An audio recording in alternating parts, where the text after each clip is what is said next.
sostendrá. En la tentación yo sé, Él me sostendrá. No podría estar de pie en la oscuridad, pues mi amor muy frágil es. Él me sostendrá,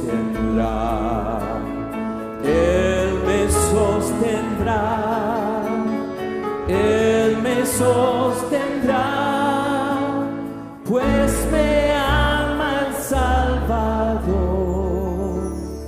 Él me sostendrá.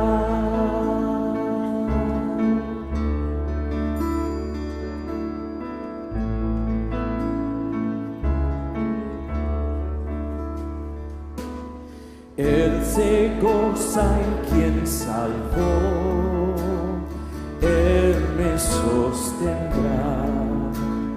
Ante el precioso sol, Él me sostendrá.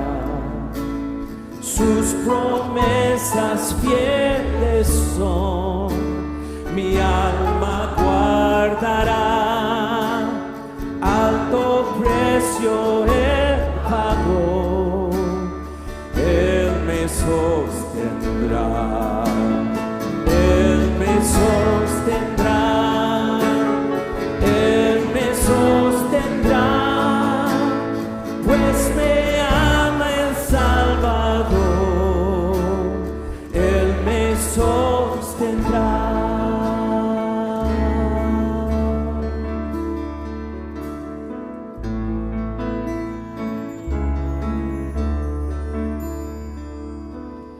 Él sufrió y por mí murió, Él me sostendrá. La justicia Él cumplió, Él me sostendrá. Vida eterna tengo en Él, Él me sostendrá. Hasta que le pueda ver, Él me sostendrá, Él me sostendrá, Él me sostendrá, pues me ama el Salvador, Él me sostendrá, Él me sostendrá.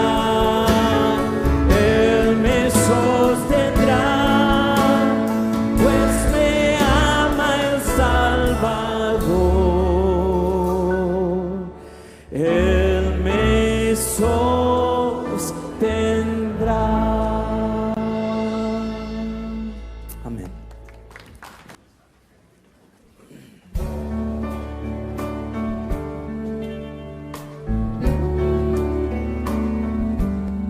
En densa oscuridad vagué, perdido en el error, la senda vana del placer a muerte me llevó. Siendo rebelde a tu voz, quisiste amarme así, de no haber sido por tu amor, huiría aún de ti. En rumbo a mi perdición, indiferente aún, de mí tuviste compasión, me guiaste a la cruz y contemplé tu gran bondad, sufriste tú por mí, al tu morir en mi lugar, tu gracia recibí. Aleluya.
a capella.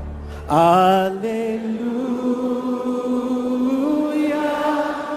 mi vida es Cristo.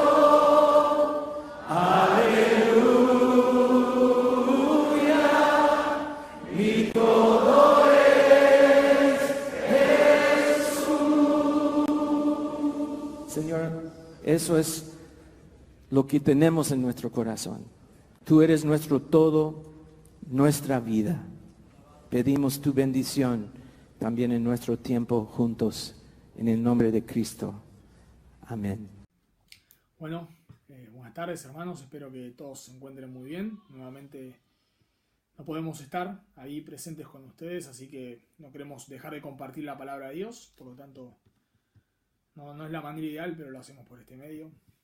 Así que vamos a retomar la serie que dejamos hace 2 domingos de Tesalonicenses. Estuvimos hablando de las características de una iglesia bíblica y estuvimos hablando de la relación de los líderes de la iglesia con sus líderes. Eso vimos en 1 Tesalonicenses capítulo 5, versículos 12 y 13. Estuvimos viendo cómo debe ser la relación de los miembros de la iglesia con sus líderes. Y hoy vamos a estar viendo versículos 14 y 15 y vamos a ver cómo debe ser la relación entre todos los miembros de la iglesia. Vimos cómo es la relación de los miembros con sus líderes y ahora la relación entre todos los miembros de la iglesia. Así que vamos a ver del versículo 12 al 15, 1 Tesalonicenses 5, 12 al 15, pero vamos a exponer solamente versículo 14 y 15. Dice la palabra de Dios: Os rogamos, hermanos, que reconozcáis a los que trabajan entre vosotros y os presiden en el Señor y os amonestan, y que los tengáis en mucha estima y amor por causa de su obra. Tened paz entre vosotros. También os rogamos, hermanos, que amonestéis a los ociosos, que alentéis a los de poco ánimo, que sostengáis a los débiles, que seáis pacientes para con todos. Mirad que ninguno pague a otro mal por mal, antes, seguid siempre lo bueno, unos para con otros y para con todos. Bueno, en el año 84, tal vez algunos lo sabrán o lo recordarán, Maradona llegó al club Nápoles, un club italiano, que no era un club de primera categoría, de primera línea, digamos, pero cuando Maradona llegó a este club, él ganó varias copas, ganó una Copa Italia, ganó una Supercopa, ganó una Copa UEFA, y llegó a este club a ser un gran club. Él estuvo varios años, pero luego en el año 91, Maradona dejó este club y el club se vino a pique hasta el punto que terminó descendiendo de su categoría. Y pensaba que esto es lo que suele pasar en muchos equipos. Cuando se van ciertos jugadores, los equipos dejan de ser buenos equipos. Sucede en las empresas, muchas veces ciertas personas se van de las empresas se funden o desaparecen o dejan de ser lo que eran. Y pensaba que eso es una tragedia cuando sucede en la iglesia del Señor. Muchas iglesias, lamentablemente, son pastor dependientes en el sentido de que dependen de una persona y cuando esa persona no está más, a veces la iglesia termina desapareciendo. Hemos escuchado de personas que cuentan su testimonio diciendo que su iglesia era una iglesia bíblica, una iglesia que predicaba la palabra, que amaba al Señor, pero que el pastor murió. Y a partir de eso entró la falsa doctrina y que hoy esa iglesia predica otro evangelio. O hemos escuchado casos donde el pastor ha caído en adulterio o en algún pecado que lo descalifica, ya no, lo tuvieron que sacar del ministerio y luego de eso la iglesia terminó cerrando. Por lo tanto es muy grave cuando una iglesia es dependiente de una persona. Por eso lo que me gustaría que podamos ver en este pasaje es que la responsabilidad de toda la iglesia, y no solo de los pastores, de toda la iglesia, es cuidarnos unos a otros y ayudarnos unos a otros a crecer a la imagen de Cristo. Pablo en este pasaje nos va a decir cómo debemos tratar a los diferentes hermanos, cómo tratar a los indisciplinados, cómo tratar a los desalentados, cómo tratar a los débiles y en última instancia cómo tratar a todos. Vimos, como dije antes, la relación en el versículo 12 y 13 de los miembros con sus líderes. Ahora vamos a hablar cómo debe ser la relación entre todos los miembros. Y Pablo va a comenzar con una exhortación a toda la congregación. Noten en el versículo 14, Dice también, os rogamos, hermanos. La palabra ahí rogar quiere decir un pedido encarecido. Así que Pablo está animando, no a los líderes en este caso, sino a toda la congregación a cuidarse unos a otros. Por ejemplo, esta misma palabra se usa en 1 de Pedro, capítulo 5, pero Pedro se está dirigiendo a los ancianos, a los pastores, y en ese caso dice, os rogamos, ruego a los ancianos. Pedro, en 1 de Pedro 5, rogaba a los ancianos y le da varias instrucciones. Acá Pablo está diciendo, os ruego hermanos. Así que esto es una exhortación para toda la congregación. Y nos dice cómo tratar con los diferentes tipos de personas. Si bien la lista no es exhaustiva, sino la idea es cómo podemos tratar con los distintos tipos de personas.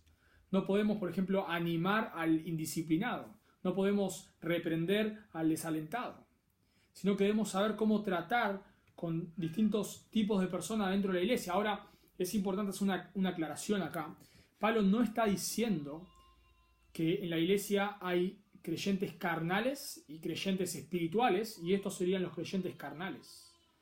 La realidad es que la Escritura no enseña que hay creyentes carnales, sino que hay creyentes que a veces podemos vivir por un momento en nuestra carne.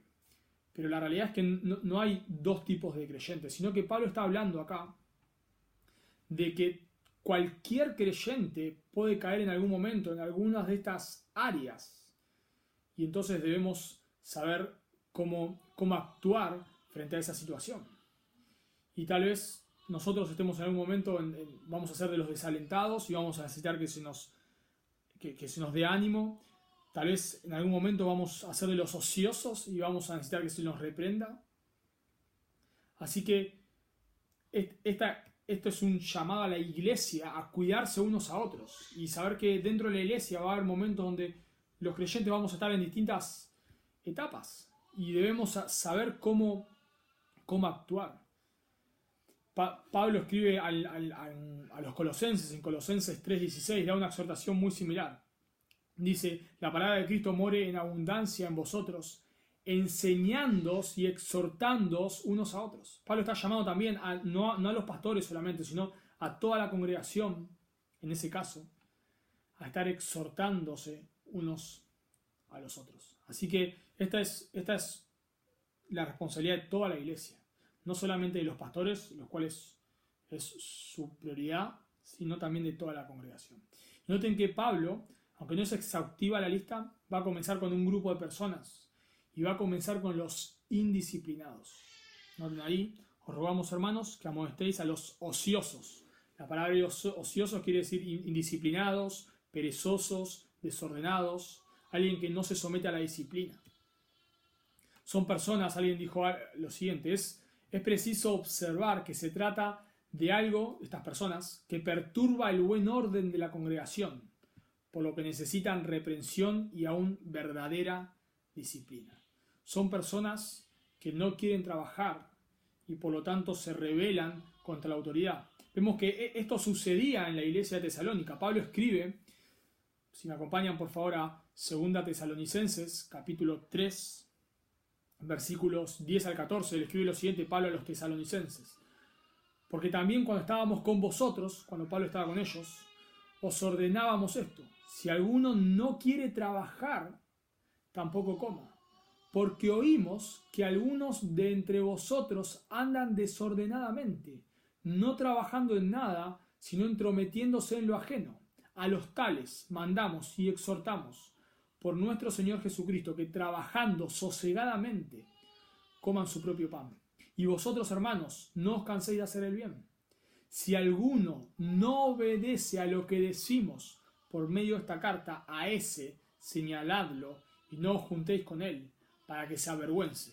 Mas no lo tengáis por enemigo, sino amonestadle como hermanos. Vemos por el contexto que había personas que no querían trabajar y que estaban cuestionando la autoridad. Y es lo que sucede hoy en día. Hoy en día el lema de la sociedad prácticamente es pereza y rebelión. Pereza y rebelión.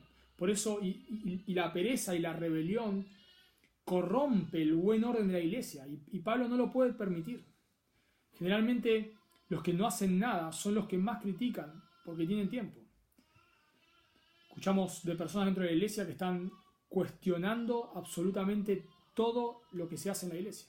Personas que están todo el tiempo diciendo que los líderes hacen todo mal, que en realidad en la iglesia se debería hacer tal cosa o se debería hacer tal otra, o que los pastores deberían visitar más, si visitan deberían estudiar más, si estudian deberían hacer otra cosa, que la clase de los niños debería ser así, que en realidad la iglesia se debería manejar de tal manera. Están constantemente criticando. Y generalmente las personas que hacen eso, en muchos casos, son personas que no hacen nada. Recuerdo una vez de estar hablando con un pastor, estábamos hablando sobre un caso así, y yo le dije, pero fulano, ¿qué hace en la iglesia? Y él me dijo, nada. Porque eso es lo que pasa, cuando estamos ociosos, nos sentamos, y como no tenemos nada que hacer, empezamos a criticar a los demás, a los que hacen algo. Y había personas, probablemente en Tesalónica, que se estaban rebelando contra la autoridad y como leímos en 2 Tesalonicenses, no querían trabajar. Y no solo los pastores, sino que toda la congregación debe amonestar a estas personas. No podemos permitir que una persona esté perturbando el buen orden de la iglesia. Así que debían amonestar a los ociosos. Pero como dije antes, hoy en día lo que se fomenta en la sociedad es rebeldía y pereza. Escuchamos cosas como, este trabajo está buenísimo. ¿Por qué? Porque no hay que trabajar. El trabajo está buenísimo porque no haces nada. Y la sociedad fomenta que las personas no trabajen y vemos las propagandas, las películas del hombre exitoso que a las 2 de la tarde está tomando sol en el río, en la playa, en donde fuere, que se le entra al trabajo a las 11 de la mañana y a la 1 de la tarde ya está libre. Y fomentan que las personas quieran ese tipo de trabajo. Se fomentan trabajos donde se trabaje un día y se descanse 6, pero no es el plan de Dios. No es el plan de Dios para la creación. En la caída, la maldición no fue el trabajo, sino que la maldición fue que ellos lo iban a tener que hacer con el sudor de su frente, nosotros. Luego de la caída vamos a tener que trabajar con el sudor de la frente, pero el trabajo no es una maldición. Si incluso en Apocalipsis dice que sus siervos le servirán, y la palabra ahí servirán quiere decir trabajar hasta el agotamiento.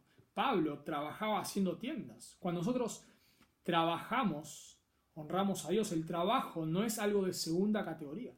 No es que hay un pensamiento que dice que solamente lo bueno es lo que hacemos en la iglesia y lo que hacemos fuera de la iglesia no importa. Pero eso es mentira. Yo no voy a ser recompensado solamente por el ministerio que haga en la iglesia, sino que voy a ser recompensado por toda mi vida. Y Dios va a evaluar cómo hice mi trabajo. Y si yo no soy pastor, mi trabajo es una prioridad. Por lo tanto, no existe esto de trabajo espiritual, lo que se hace en la iglesia, y trabajo secular. Sino que en todo nuestro trabajo nosotros debemos honrar a Dios. Cuando vos o yo nos esforzamos en nuestro trabajo, estamos honrando a Dios. Porque el trabajo es algo que honra a Dios. Cuando las mujeres, las esposas que no trabajan fuera de sus hogares, sino que trabajan en sus hogares, se esfuerzan en hacer su trabajo en el hogar, lo que deban hacer, están honrando a Dios. Cuando están siendo diligentes en sus hogares, están honrando a Dios. De la misma manera que un pastor honra a Dios estudiando la Biblia para enseñarla. De la misma manera cuando nosotros hacemos nuestros trabajos fuera de la iglesia, porque trabajamos fuera de la iglesia, no somos pastores, no nos pagan un sueldo por estudiar y enseñar y pastorear a las personas, sino que trabajamos fuera de la iglesia, nosotros honramos a Dios. Y por eso Pablo da esta exhortación, porque no es un detalle menor que las personas no quieran trabajar. Pablo le llama a los cretenses, le llama ociosos, porque la realidad es que nuestra tendencia es a la pereza. Y la Escritura habla duramente contra la pereza. En Proverbios está lleno de referencias a la pereza. Por ejemplo, leo un pasaje, Proverbios 24:30, dice: pasé junto al campo del hombre perezoso y junto a la viña del hombre falto de entendimiento, y he aquí por todo ella habían crecido los espinos. Ortigas habían ya cubierto su faz, y su cerca de piedra estaba ya destruida. Miré y lo puse en mi corazón, lo vi y tomé consejo. Un poco de sueño, cabeceando otro poco, poniendo mano sobre mano otro poco para dormir. Así vendrá como caminante tu necesidad y tu pobreza como hombre armado. El punto acá del proverbio es que la pereza te lleva a la destrucción. El escritor ahí de Proverbios, Salomón, dice que pasó, dando un proverbio, que pasó junto a la viña de un hombre perezoso y estaba arruinada esa viña. Estaba arruinada, un poco de sueño, un poco de dormir un poco más, no trabajar, y cuando te querés dar cuenta, eso te llevó a la ruina. La realidad es que las personas que consiguen grandes cosas son personas disciplinadas. Incluso vemos jugadores de fútbol como, no sé, Messi, Ronaldo, que son tal vez los mejores del mundo, y son personas disciplinadas. Si uno estudia ve de la vida de Messi, la vida de Ronaldo, son personas disciplinadas. Los atletas que han llegado lejos han sido personas disciplinadas. Los hombres de negocio que han construido grandes empresas han sido personas disciplinadas. Y una persona que no es disciplinada no va a llegar muy lejos. Te va a traer problemas en tu trabajo, te va a traer problemas en tu familia. Las personas que te contraten se van a empezar a quejar de vos. Y lo que más nos importa a nosotros, si somos perezosos, no vamos a llegar muy lejos en nuestro crecimiento espiritual. Porque como dije antes, el trabajo que hacemos a diario no lo podemos separar del misterio de la iglesia. Es tan espiritual honrar a Dios en mi trabajo como hacer un ministerio en la iglesia. Así que aunque hay personas que son perezosas en lo espiritual y muy diligentes en sus trabajos, no es al revés. Las personas que son perezosas en sus trabajos también son perezosas en lo espiritual. Y la realidad es que la indisciplina no nos va a llevar a crecer en los caminos del Señor. Obviamente que nos gusta dormir más en lugar de levantarnos a leer. Obviamente que es más cómodo mirar la tele que arrodillarnos a orar. Pero la pereza espiritual nos lleva al desastre. La pereza no es algo menor en la Escritura. Todos, o bueno, tal vez la mayoría conocemos el caso de David, cuando David cae en adulterio con Betsabé. Y bueno, capaz la mayoría, según Samuel 11, se encuentra esa historia, donde luego de eso David queda marcado de por vida. Pero cuando nosotros miramos cómo comienza esa historia, noten lo que dice en 2 Samuel 11, lo que se nos dice sobre la vida de David. 2 Samuel 11:1. Aconteció al año siguiente, en el tiempo que salen los reyes a la guerra, que David envió a Joab y con él a sus siervos y a todo Israel, y destruyeron a los amonitas y sitiaron a Rabá, pero David se quedó en Jerusalén. Versículo 2 de 2 Samuel 11. Y sucedió un día que al caer la tarde, que se levantó David de su lecho y se paseaba sobre el terrado de la casa real, y vio desde el terrado a una mujer que se estaba bañando, la cual era muy hermosa. Toda la decadencia de David comienza con la pereza. David debería estar en la guerra. En el tiempo, el texto lo aclara, que los reyes salen a la guerra. David se quedó en Jerusalén. Y vimos, bueno, si seguiríamos leyendo, vemos el desastre que David luego le causa a él, a su familia, etc. Por eso la pereza no es algo menor. En Getsemaní los discípulos se quedan dormidos y terminan abandonando al Señor. Las viudas que se quedan dormidas en la parábola de Mateo y no esperan al novio, no entran a las bodas. El siervo que esconde el talento y no es diligente en trabajar y hacerlo y hacer que dé intereses, no entra al reino. Y eso es lo que pasa muchas veces en el aspecto espiritual. Las personas no se preocupan muchas veces por lo espiritual. No son diligentes en examinar sus almas, en examinar hacia dónde están caminando. Y muchas personas terminan en el infierno. porque no se detienen a meditar, porque no tienen tiempo para pensar en la eternidad, para pensar en la vida después de la muerte. No hay tiempo, no lo quieren hacer. Y como consecuencia, sus almas se pierden. Ahora, en el caso del cristiano, no se va a perder, la salvación no se pierde. Nosotros somos salvos por gracia mediante la fe, somos salvos por arrepentirnos de nuestros pecados y confiar en que Cristo en la cruz estaba muriendo en nuestro lugar. Y la Biblia dice que cuando nosotros nos arrepentimos y creemos en lo que Cristo hizo a nuestro favor, somos salvos y nadie nos puede arrebatar de la mano de Dios. Sí es una realidad que los creyentes no vamos a crecer espiritualmente si no somos disciplinados.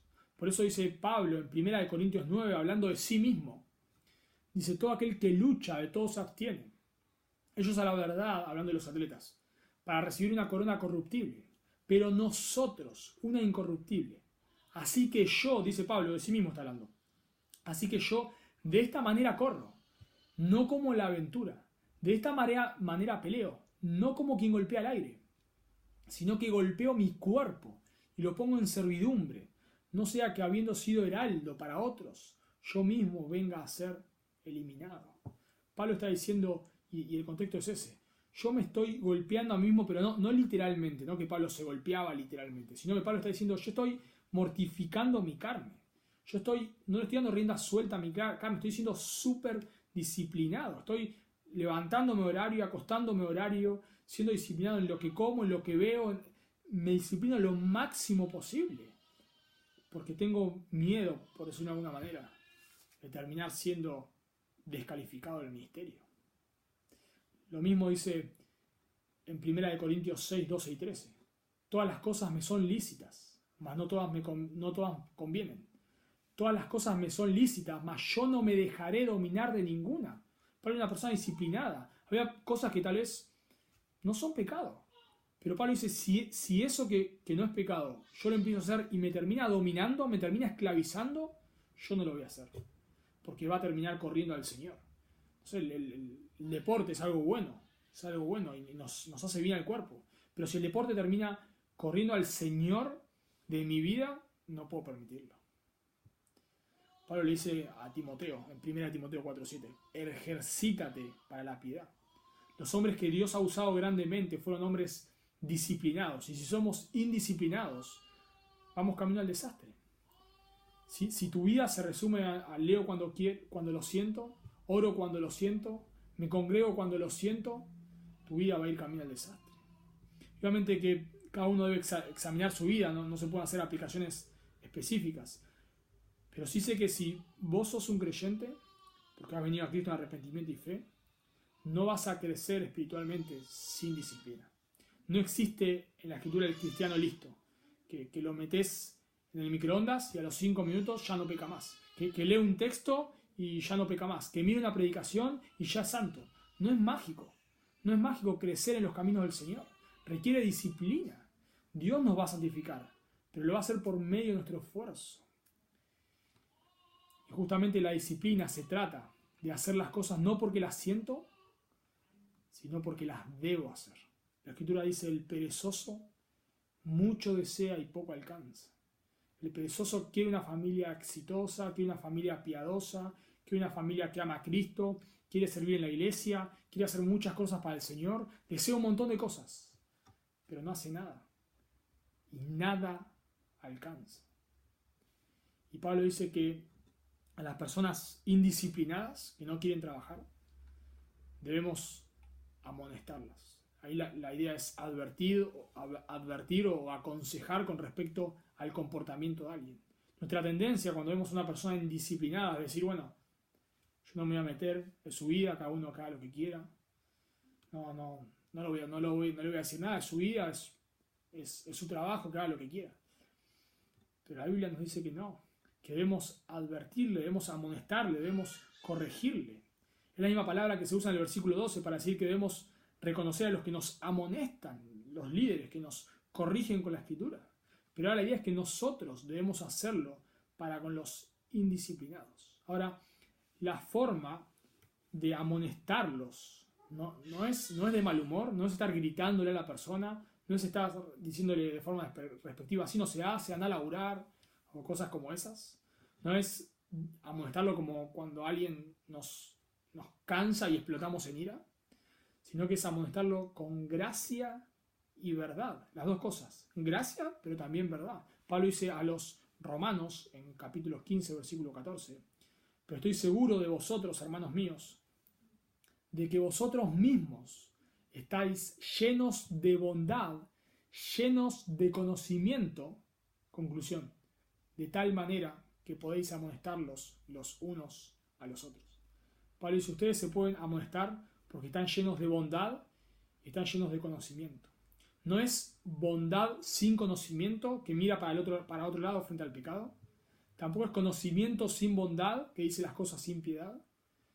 Sino es ese balance. Debemos amonestarlos con gracia, pero con verdad. Es como lo hacía Pablo en Hechos 20:31, les dice a los de Éfeso, a los ancianos. Por tanto, velad, acordándoos que por 3 años, de noche y de día, no he cesado de amonestaros con lágrimas a cada uno. No es amonestarlo porque la persona te irritó y no te lo aguantás más. Es amonestarlo porque te duele su pecado. No porque te está afectando de forma directa necesariamente, sino porque te duele su pecado. No debemos sermonearlo, con gracia y con verdad debemos amonestarlo. Lo mismo hace Pablo a los Corintios, que tal vez podríamos decir que es una iglesia que se merecía ser sermoneada. Pablo le escribe a los Corintios en 1 Corintios 4:14, no os escribo esto para avergonzaros, sino para amonestaros como a hijos amados. Pablo los amonestaba a las personas y en Colosenses 1:28 nos dice por qué lo hace, para presentar perfecto en Cristo Jesús a todo hombre. Pablo amonestaba a las personas no porque les cansó y no las aguantaba más y ya la quinta vez que hacían lo mismo, sino que Pablo las amonestaba porque él quería ver a las personas crecer en los caminos del Señor. Así que amonestar no es estar gritando o diciendo las cosas de forma despectiva, sino es con lágrimas, por decirlo de una manera, porque te duele su pecado, lo estás amonestando, pero estás haciendo con la Escritura. Estás abriendo la Escritura y mostrando, la Escritura dice esto. Es con bondad, pero también es con verdad, y con verdad es tratar el pecado como hay que tratarlo. Pablo acá por carta, y la carta se leía a toda la iglesia, está dejando, hermanos, amonesten a los ociosos, amonéstenlos. No, es con gracia, pero no podemos mirar para otro lado, no podemos hacerlo. Debemos amonestarlo con gracia y verdad. Entonces, las personas que andan desordenadamente, que no se conforman a la Escritura, que perturban el orden de la iglesia, no solamente los pastores, sino toda la congregación debe llamarle la atención. Pero ahora Pablo nos va a hablar de otro grupo, noten, en segundo lugar, que alentéis a los de poco ánimo. Ahí los de poco ánimo quiere decir los desanimados, los desalentados, los faltos de esperanza y entusiasmo, la palabra quiere decir de alma pequeña. Estos podrían ser hermanos que tal vez les tocó la persecución más de cerca. Por ejemplo, vemos que ellos estaban siendo perseguidos, los tesalonicenses. Eso lo leemos en capítulo 2, versículo 14. Pablo dice, porque vosotros, hermanos míos, vinisteis a ser imitadores de las iglesias de Dios en Cristo Jesús, que están en Judea, pues habéis padecido de los de vuestra propia nación las mismas cosas que ellos padecieron de los judíos. Así que vemos que estas personas estaban padeciendo por los de su propia nación. Así que tal vez estos desanimados eran personas que la persecución les tocó más de cerca. O tal vez eran personas a los cuales les había fallecido un familiar creyente. Lo vimos el domingo pasado, en capítulo 4, versículo 13. Pablo dice que no quieren que ignoren acerca de los que duermen, para que no os entristezcáis como los que no tienen esperanza. Tal vez había personas que les había fallecido un familiar y en la fe y estaban tristes. Así que estos son los creyentes desanimados, y la realidad es que esta característica, como dije antes, no es que son cristianos carnales, sino que esa es la realidad de todo creyente. Todos los creyentes nos desanimamos, todos los creyentes. Elías, el gran profeta Elías, luego de orar a Dios y que Dios haga descender fuego del cielo y consuma el holocausto, luego de terminar con todos los falsos sacerdotes, dice Primera de Reyes 19:4, después de esta gran obra donde Dios usó a Elías para mostrar que él es el Dios verdadero, que Jehová es el Dios verdadero. Luego de esta tremenda obra de Dios, dice 1 Reyes 19:4, y él, Elías, se fue por el desierto un día de camino y vino y se sentó debajo de un enebro y deseando morirse dijo: basta ya, oh Jehová, quítame la vida, pues no soy yo mejor que mis padres.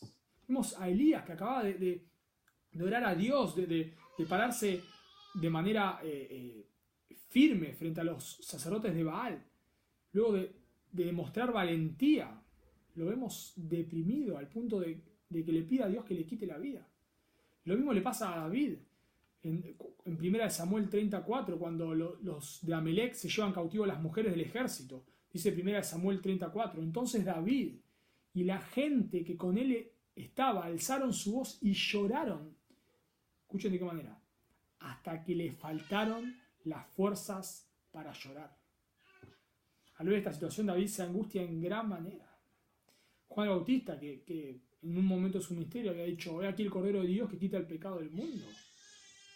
Cuando está en la cárcel, manda a sus discípulos a preguntarle a Jesús si él era el Mesías o había que esperar a otro.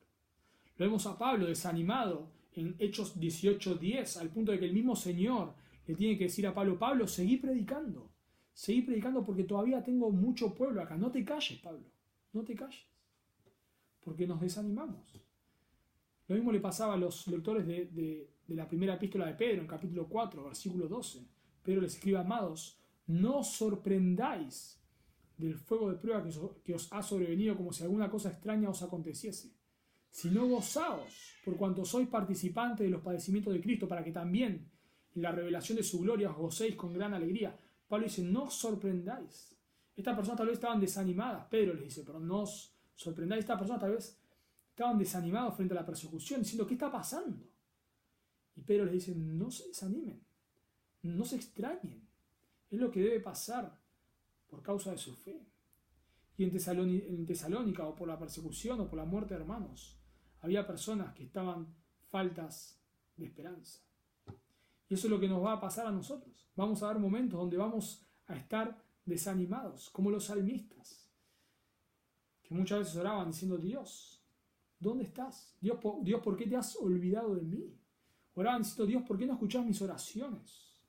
Y nos pasa, abrimos la Biblia y a veces parece que Dios no nos habla. Oramos y parece que no contesta nuestras oraciones. Parece que Dios se ha olvidado de nosotros. Pasamos por momentos así. Y ahí es donde entra este mandamiento. Que alentéis. La idea es consolar. La idea es aliviar el dolor o el sufrimiento. Es dar fuerza emocional. Es la misma palabra que se usa en Juan 11:19, cuando dice que muchos judíos fueron a Marta y María para consolarlas por su hermano, por la muerte de Lázaro. Cuando un hermano se encuentra así, debemos animarlo. No podemos mirar para otro lado. No nos gusta a veces estar en ambientes donde hay tristeza, pero cuando vemos a un hermano desanimado, debemos animarlo. La pregunta es: ¿de qué manera? A veces tratamos de animar a un hermano diciéndole cosas como: bueno, esto ya va a pasar, a mí me pasó algo peor, ya todo va a mejorar. O le decimos cosas como: Dios no tiene nada que ver con esto, dando a entender que a Dios se le escapó de las manos. Pero la manera en la cual nosotros debemos alentar a las personas, animarlas, es con la palabra de Dios. Eso es lo que vemos en la Escritura. Por ejemplo, Isaías 54:6 dice: fortaleced las manos cansadas, afirmad las rodillas endebles. Decía a los corazones apocados, a las personas desanimadas: esforzaos, no temáis. He aquí vuestro Dios viene con retribución, con pago. Dios mismo os vendrá y os salvará. Isaías está animando al pueblo de Dios con la palabra de Dios, con lo que Dios ya había prometido, incluso con otros profetas. Anímense, Dios va a volver, Dios va a hacer justicia. Lo mismo vemos que dice en Isaías 40:1-2. Consolaos, consolaos, pueblo mío, dice vuestro Dios. Hablad al corazón de Jerusalén, decidle a voces que el tiempo ya es cumplido, que su pecado es perdonado, que doble ha recibido de la mano de Jehová por todos sus pecados. Isaías les está consolando, o Dios por medio de Isaías, con el perdón de los pecados, con la esperanza de la restauración. Luego de que los discípulos en Juan capítulo 14 también están sumamente tristes porque Cristo le dice que iba a ser crucificado, el Señor les consuela con la esperanza del Evangelio. No se turbe vuestro corazón, creéis en Dios, creed también en mí, en la casa de mi Padre muchas moradas hay, etc. Les anima con la esperanza del cielo, con la esperanza de que Cristo va a volver y los va a llevar allí. Así que debemos animar a las personas atribuladas con la esperanza del Evangelio. Solo la esperanza del Evangelio puede dar paz a corazones atribulados. Recordando de que toda la ira que nosotros merecíamos, Cristo la ha recibido por nosotros. Recordándole a nuestros hermanos que ya no hay condenación para los que están en Cristo Jesús. Recordándole en medio del sufrimiento que nos espera una herencia incorruptible, incontaminada, inmarcesible, reservada en los cielos. Recordando de que todo esto que nos pasa está dentro del plan de Dios. Porque Dios nos ama tanto que no está dispuesto a dejarnos en nuestro pecado. Y Él quiere santificarnos, Él quiere moldearnos a la imagen de su Hijo. Y en su infinita bondad, Él manda las pruebas a nuestra vida porque es la única manera. Es la única manera. Dios, una vez alguien dijo algo, Dios nos ama tanto que si habría otra manera de santificarnos lo haría. Pero a veces no la hay. Y la manera es a través de las pruebas. Así que las pruebas nos recuerdan el amor de Dios para con nosotros. De esa manera, con la Escritura debemos alentar a las personas. Seguramente vamos a pasar momentos difíciles. Vos y yo vamos a estar desanimados. Y ahí es donde viene el misterio de toda la congregación. Este es un misterio no solo de los pastores, sino de toda la iglesia. Una iglesia que se está animando los unos a los otros. Y claro que hay tal vez situaciones difíciles donde requiere la presencia tal vez de los pastores. Pero salvo en esos casos, toda la congregación debemos estar, y aún en esos casos, aunque los pastores lo hagan, aún así toda la congregación debemos estar velando por las almas los unos de los otros. Por eso también es importante que toda la congregación conozca la Escritura, porque para que vos puedas exhortar a alguien con la palabra de Dios, debes conocer la palabra de Dios, debes poder abrir la Biblia y animar a un hermano o exhortarle con la Escritura. Por eso toda la congregación es responsable de conocer la palabra de Dios. Ahora, vemos otro grupo, el tercer grupo, que presenta Pablo acá. Vimos que en primer lugar debemos amonestar a los ociosos, ese es el primer grupo. En segundo lugar, debemos alentar a los de poco ánimo, ese es el segundo grupo. Y en tercer lugar, debemos sostener a los débiles. Dice que sostengáis a los débiles. La palabra ahí, débiles, quiere decir deficiente en fuerza moral, valor o voluntad. No son personas débiles físicamente o personas que tienen alguna discapacidad física y por eso son débiles, sino que son personas débiles moralmente. Alguien dijo lo siguiente: los que son frágiles en la fe y están acosados por las dudas, tal vez su fe no es lo suficientemente fuerte para disfrutar de la libertad en Cristo. Estas son estas personas. Personas que tal vez no han madurado todavía en la fe. Esto no lo voy a leer por cuestión de tiempo, pero se encuentra en 1 Corintios, capítulo 8, versículos 7 al 10. Pablo está hablando a los hermanos maduros en la fe, que deben sostener a los débiles y que no deben comer carne sacrificada a los ídolos. Y da el motivo, porque si una persona él dice, los ídolos no son nada, comer esa carne no te hace ni más santo ni menos santo, es carne. Pero si hay un hermano que tal vez te vea a vos, que estás comiendo carne sacrificada a los ídolos, y eso lo lleva a caer en pecado, eso lo lleva a corromper su conciencia, le está haciendo de tropiezo a tu hermano. Así que Pablo está diciendo, si le es ocasión de comer carne a mi hermano, le es ocasión de tropiezo, yo no voy a comer jamás carne. Jamás. Debemos velar de serle de tropiezo a un hermano en la fe. Por eso Pablo dice en 1 Corintios 9:22, me echo débil a los débiles para ganar a los débiles. A todo me echo de todos, para que de todos modos salve alguno. Pablo tenía una fe fuerte. Pablo sabía que comer carne no era nada. No pasaba nada. Pero por amor a sus hermanos, Pablo estaba dispuesto a no comerlo. Por amor a los débiles. Una vez le preguntaron a un pastor con referencia al vino. Y él dice que él no tomaba vino. no porque para él sea pecado tomar vino, sino porque él dijo, yo no quiero hacer nada que un creyente, por imitarme a mí, lo pueda llevar a pecar. Tal vez hay alguien que, no sé, tiene problemas con el alcohol y me ve tomando alcohol. Y dice, bueno, si el pastor toma alcohol, no sé, fulano toma alcohol, en este caso, este hombre, este pastor, dice, si pasa un hermano que tiene problemas con el alcohol y dice, mi pastor toma alcohol, entonces yo también lo voy a hacer.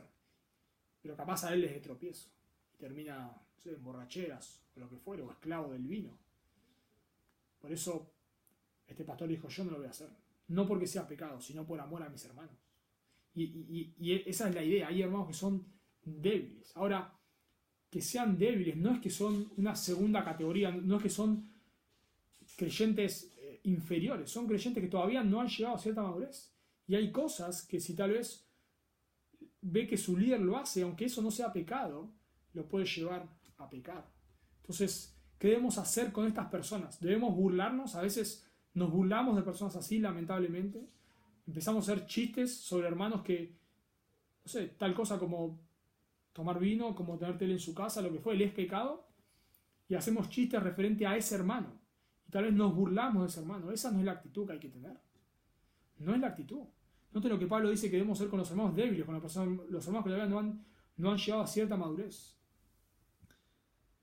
Dice que sostengáis. La idea de sostener ahí es hacerse cargo, es supervisar, es lidiar con algo o con alguna situación. Alguien dijo lo siguiente, Pablo mandó que las ovejas fuertes fueran junto a las ovejas más débiles, establecieran relaciones personales con ellas y les proporcionaran la instrucción doctrinal y el aliento para ir hacia la justicia y alejarse del pecado. Este es un llamado que sostengáis a los débiles, es un llamado al discipulado, es un llamado a enseñarle la escritura a otra persona, aquellos que todavía no han alcanzado cierta madurez, cierta fuerza espiritual. Debemos estar junto a ellos enseñándole lo que la Biblia enseña, y obviamente que todos necesitamos hermanos que estén al lado nuestro enseñándonos y animándonos, pero hay tal vez un grupo de personas que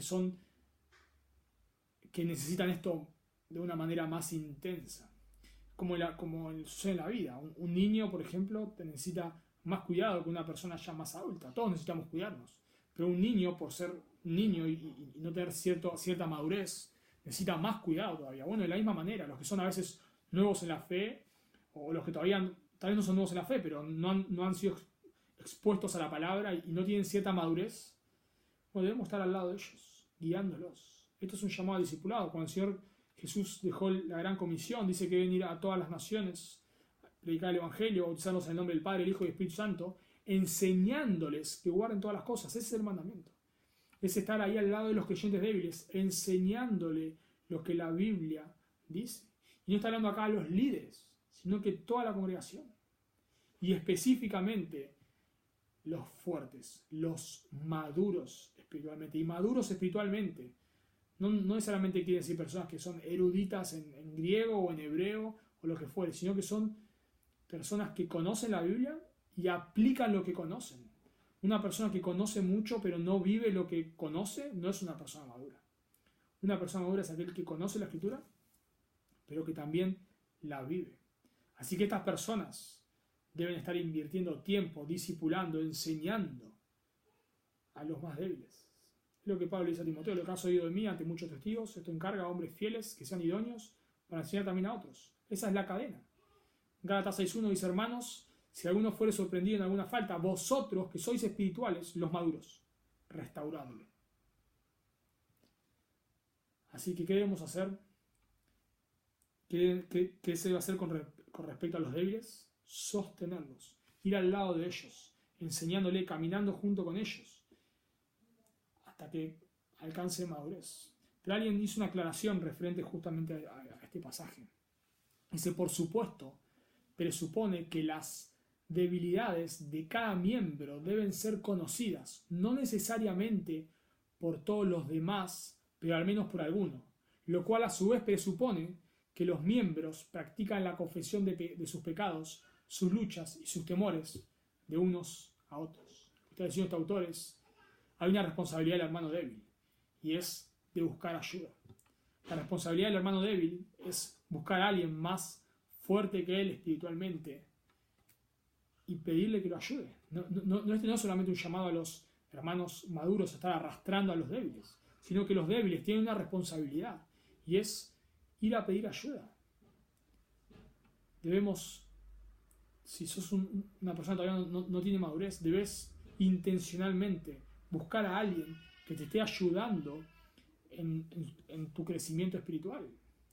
Una iglesia que crece, una iglesia bíblica, es una iglesia que no ignora estos mandamientos. Son todos mandamientos, no los ignora.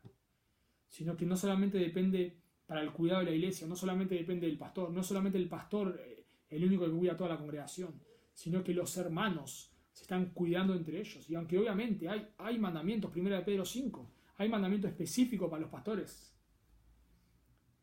todos tenemos la responsabilidad de cuidarnos unos a otros. Y pensaban que esto no es fácil, no es natural, pero para vivir de esta manera, la iglesia debe ser una iglesia anclada en el Evangelio. Porque lo que Pablo pidió acá, para que una iglesia pueda hacer lo que Pablo está mandando acá, o Dios está mandando en su palabra a través de Pablo, debe ser una iglesia no anclada en la ley, que condena al que cae, que todos somos perfectos acá y todos aparentamos ser impecables y nadie tiene lucha, nadie peca, todos somos felices. Eso es una iglesia basada en la ley. Una iglesia basada en el Evangelio. Es una iglesia que no está condenando a las personas, sino que las está ayudando a crecer a la imagen de Cristo. Y uno mismo también está pidiendo ayuda para que otros también lo ayuden a crecer a la imagen de Cristo. Por eso noten lo que dice, cómo termina el versículo 14. Que seáis pacientes para con todos. La idea de ser paciente es estar templado, incluso cuando se sufren circunstancias difíciles. ¿Por qué digo que una iglesia que cumple estos mandatos es una iglesia fundada sobre el Evangelio? Porque en el proceso de ayudar a alguien, ese alguien va a pecar contra vos. El que es indisciplinado, en algún momento tal vez se va a quejar de vos. El que es desalentado, en algún momento no te va a querer ver más, no te va a querer hablar más. Por eso debemos saber que las personas a las cuales ayudamos van a pecar contra nosotros. ¿Y qué debemos hacer? Ser pacientes. Para poder cumplir esto debemos ser pacientes. A veces las personas no crecen como nosotros nos gustaría. Y nosotros tampoco crecemos como nos gustaría. Y nosotros también caemos en cosas que ya nos han exhortado y volvemos a caer. Y si a nosotros nos pasa eso, ¿por qué vamos a esperar que con mi hermano sea distinto? Así que en todo este proceso debemos ser pacientes. Y estar ahí, aunque la persona vuelva a caer y le dijiste algo y vuelve a caer y está luchando, debemos ser pacientes. ¿Y por qué debemos hacer eso? Porque eso refleja el Evangelio. Porque eso es lo que Cristo hizo. No sé si recordarán, pero cuando Cristo está a punto de ir a la cruz y le está hablando a los discípulos sobre su muerte, los discípulos están peleando. Cristo le está diciendo que va a ser crucificado y los discípulos están peleando para ver quién iba a ser el mayor. Cristo le está enseñando a los discípulos, luego de que acababa de multiplicar los panes y los peces y darle de comer a más de 5.000 personas, les está diciendo a los discípulos que se guarden de la levadura de los fariseos. Y ellos están pensando que los estaba reprendiendo porque no habían llevado pan. Jesús dice, pero ¿cómo van a pensar eso si acabo de darle de comer a 5.000 personas? Pero los discípulos no entendían. Luego de que el Señor Jesús resucita, no es el libro de Hechos, que Jesús está 40 días enseñándoles sobre el reino. Y antes de irse le hacen esta pregunta: ¿restaurarás el reino de Israel ahora? Yo si tengo 12 discípulos así, los echo a todos. Y me echo a mí mismo, ¿no? Porque también soy igual. Pero el Señor Jesús es paciente, porque ese es un atributo de Dios. Dios es lento para la ira, pero grande en misericordia. Y por eso digo que es una iglesia que refleja el Evangelio, porque refleja, cuando somos pacientes los unos con los otros, estamos reflejando el carácter de Dios, que es paciente aún con nuestros pecados ahora, y fue paciente con nosotros para llevarnos al Evangelio. Dios podía habernos condenado del primer momento que pecamos, pero la Biblia dice que Él es paciente y soportó nuestros pecados hasta llevarnos a la cruz, hasta llevarnos a Cristo en arrepentimiento y fe. Por eso nosotros debemos ser pacientes y por eso es lo que dice el versículo 15. Mirad que ninguno pague a otro mal por mal, antes bien seguid siempre lo bueno unos para con otros y para con todos. Porque eso es lo que Dios hizo. Eso refleja el Evangelio. Dios le dio bien al malvado, a nosotros, a los pecadores. Dios descargó su ira sobre su propio Hijo, sobre Jesús en la cruz, para no descargarla sobre nosotros, para que nosotros que merecíamos la ira de Dios podamos obtener misericordia. Por eso Romanos 5:7, ciertamente apenas morirá alguno por un justo, con todo pudiera ser que alguno, tal vez, osara morir por el bueno. Capaz, alguna persona puede ser que muera por alguien bueno, pero dice Romanos 5:8, pero Dios muestra su amor para con nosotros en que siendo aún pecadores, Cristo murió por nosotros. Cristo fue paciente con los malvados. Dios podría habernos castigado por nuestro pecado. Hoy podríamos, en vez de estar disfrutando de la comunión con Dios, mereceríamos por nuestro pecado estar sufriendo la ira de Dios en el infierno. Pero Dios ha sido paciente y nos ha guiado a la cruz. Y hoy, ya siendo sus hijos, nos sigue perdonando y sigue siendo paciente. Dios no nos está castigando disciplinando, cada vez que pecamos. No nos está disciplinando. Imagínate cómo fuese tu vida, mi vida, si por cada pecado que yo cometiese Dios me disciplinara. No podría salir de la cama. Pero Dios es paciente. Por eso Pablo da un mandato. Mirad. La idea es vigilar cuidadosamente. Está muy atento de no estar pagando a nadie mal por mal. Ten mucho cuidado, examina tu vida. Fíjate cómo estás tratando a tus hermanos. Fíjate si estás solamente haciéndole bien a los hermanos que te hacen bien o lo estás haciendo para con todos. A veces, como dije antes, estas personas que ayudamos van a pecar contra nosotros. Pero debemos ser pacientes, debemos tener cuidado, debemos examinar nuestro corazón, debemos estar guardando rencor contra un hermano, debemos estar mirando, velando por nuestro corazón, de no estar atesorando ofensas en nuestro corazón de nuestros hermanos. Así que para ser una iglesia bíblica debemos estar ayudándonos los unos a los otros a crecer a la imagen de Cristo. Debemos preocuparnos por la vida de nuestros hermanos. Tu responsabilidad es saber cómo están tus hermanos, saber cómo están en su tiempo de oración, saber cómo están en sus tiempos con la escritura, saber si están congregando, si no están viniendo, por qué no están viniendo, qué está pasando en sus vidas, con qué están luchando. Obviamente, si hay alguna necesidad física también, suplirla, por supuesto. Pero debemos estar velando por ellos, velando por sus corazones, y acá específicamente está hablando de su parte espiritual. Debemos cuidar a nuestros hermanos y debemos nosotros mismos también ser sinceros. Y si tenemos luchas, compartirlas. Si estamos pasando por mal momento, no aparentar que está todo bien, no aparentar que acá siempre somos felices, que andamos de victoria en victoria y qué sé yo. No.